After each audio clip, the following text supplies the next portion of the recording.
Alright, my name is Sheriff Kadri, founder investor at Sheriff Koko, the original vehicle product in Canada. And of course, on today's segment of Correctian with Sheriff Koko, and I have a wonderful guest with me all the way from South Africa. And of course, he will be introducing himself properly. And of course, yeah, welcome to my show. How you doing? Thank you, Sheriff. Thank you very much. How have you I'm been? well. I'm very good. Thank you. Okay, so for the benefit of those watching you and seeing for the first time, so can you tell us your name? My name is Torin. I'm from South Africa. How do you describe your? Well, I've called my journey Adventure for Education because I believe education is very important and I like to work with children and contribute to the communities that I pass through to help them uh, develop the children and grow them from a young age to be And their inner ability. yes, Yeah. yes, exactly. Okay, that's nice. Okay, so coming from South Africa, which of the countries have you visited before coming to Nigeria? I passed through South Africa, obviously Namibia, Angola, Congo, then it was Gabon, and then Cameroon, and then Nigeria. Okay, so your experience so far from other African countries compared to Nigeria now, what would you say your experience is like? Nigeria has been one of the most friendly places that I've been to the whole way. Oh, really? I've really enjoyed it. It's more busy. There's more people than normal. It's a very populated country, so it's very social. You know, when I'm on the road, we're having a lot of fun, talking to people. But also sometimes it's challenging with all the traffic and stuff. But Nigerian people are the most friendly people. I'm just thinking on my own. When riding your bicycle, is it that you ride your bicycle when you get to the ocean or the bush areas? Do you still ride your bicycle across the ocean? Well, I mean, there's I'm traveling across Africa, so it's on land. You know, I don't have to cross any oceans. But there was a time when I got a ferry around the DRC, so on like a boat. Oh, okay. From Angola into Cabinda, which is also part of Angola. Oh, and then also when we crossed from Port Gentil in Gabon to Libreville, which is the capital, we took a boat. It's like there's a big, I think you call it like an estuary or lagoon, and then we took a boat to Okay, so what inspired you to go through this journey, to start this journey? What inspired you? I've always loved to travel, to be in the wilderness, in the elements, and I've always loved to cycle. And so, you know, my father used to tell me about all his adventures on his bicycle, and I I was inspired by my father and always had a dream to travel my bicycle. And then I met some friends who wanted to do it as well. So we decided to start together, and so we traveled together all the way to Gabon. And then after Gabon, I continued by myself. Okay.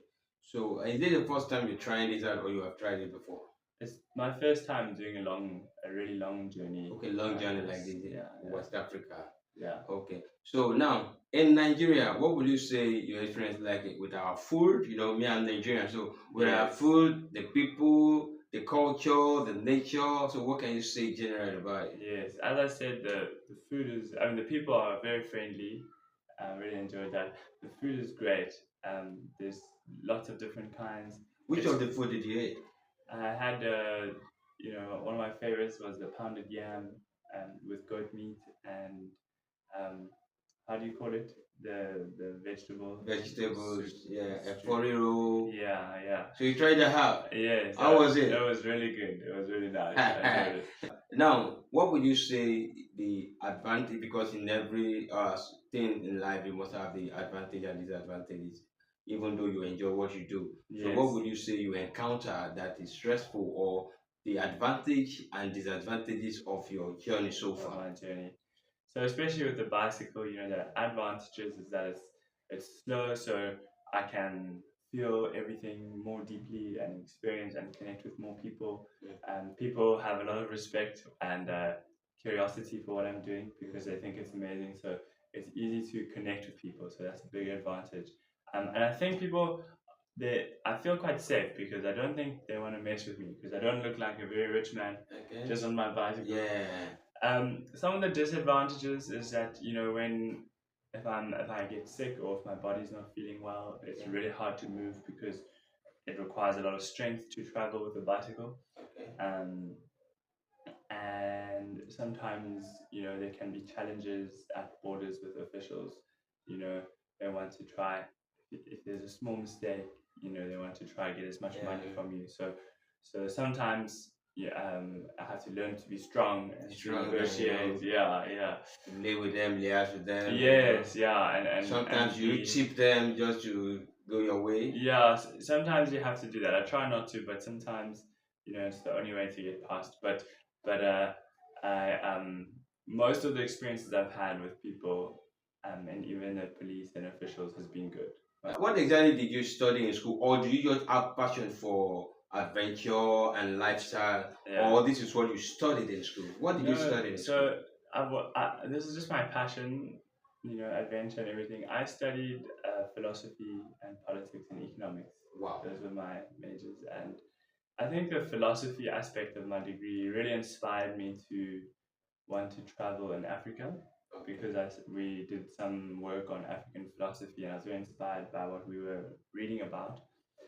So yeah, that was like a big, it was connected to this, because I learned about these things at university, and then I was realizing that I'm just here reading about it from a classroom when I could be out there experiencing it and feeling it with my body, and so that's why I decided to start traveling full time. As you live in Nigeria now, where are you heading to? So I'm on my way to Benin Republic, and then Togo, Ghana, Ivory Coast, all the way up Senegal, Guinea, Senegal, Mauritania, Morocco. So that means you have like how many countries to go in total? I think there's like 8 left. 8 left. So you have a long journey to go. Yeah, long journey to go.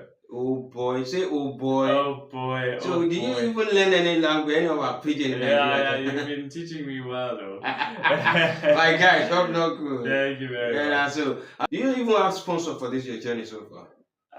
Some people donate money, but I don't have like a formal sponsor. Because I'm thinking, how do you fund yourself traveling and all? I just use my savings, and then some people have donated money. Donate for you because they believe in the dream. Yes, wow. Exactly. So in general, what do you have to say? So I just want people to get out there into the world and feel what it's like to be alive, to be a human, to be together with other people, and to feel nature with your body, and to remember that your mind and your body and your spirit is all connected. It's all part of the same being, and make the most of this experience. Thank you very much. All right, so thank you very much. My name is Tishariko, and of course, I stay here with me, Mr TORIN, all the way from South Africa, doing what he knows how to do best. That is adventure for education, traveling all around the country and to see a natural nature and, equip the younger ones to give them life and hope for a better future tomorrow. Okay, so thank you very much. Nice having you with me on my TV. God bless you, brother. Thank you. All right, from here, me, myself, and I alone, I say bye bye. Keep watching Sherikoko TV.